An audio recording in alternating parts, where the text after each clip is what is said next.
আসসালামু আলাইকুম। এই শীতের দিনে আপনাদের রান্না করে দেখাচ্ছি সিমের বিচি দিয়ে চিকেন রান্না করে। আর এটি রান্না খেতে এখন প্রথমে আমি এখানে সিমের বিচি নিয়েছি। এখন লবণ দিয়ে ভালো করে সিমের বিচিগুলো আমি মাখিয়ে এভাবে সিমের বিচি থেকে খোসাগুলো ছাড়িয়ে নেব। এভাবে আপনারাও সিমের বিচি থেকে দ্রুত খোসাটা ছাড়িয়ে নিতে পারবেন। এতখানি সবগুলো সিমের বিচি থেকে খোসাটা ছাড়ানো হয়ে গেছে। এখন আমি রান্না করার জন্য প্যানে তো পরিমাণ মতো তেল দিয়ে দিলাম। পেঁয়াজ বাটা, আদা রসুন বাটা, জিরা বাটা, সেই আস্ত গরম মশলা দিয়ে দিলাম, সেই সাথে 2টি শুকনো মরিচ দিয়েছি, স্বাদ মতো লবণ, হলুদের গুঁড়া দিয়ে দিলাম, ধনিয়া গুঁড়া দিয়ে দিলাম, সেই সাথে শুকনো মরিচের গুঁড়া দিয়ে দিলাম। এখন সব মশলাটা আমি ভালো করে কষিয়ে নিব।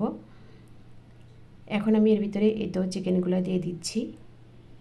চিকেনটা দিয়ে ভালো করে আমি কষিয়ে নিব।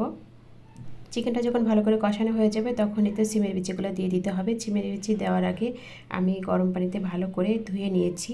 এখন আমি ভালো করে কষিয়ে এখন পরিমাণ মতো পানি দিয়ে দিচ্ছি।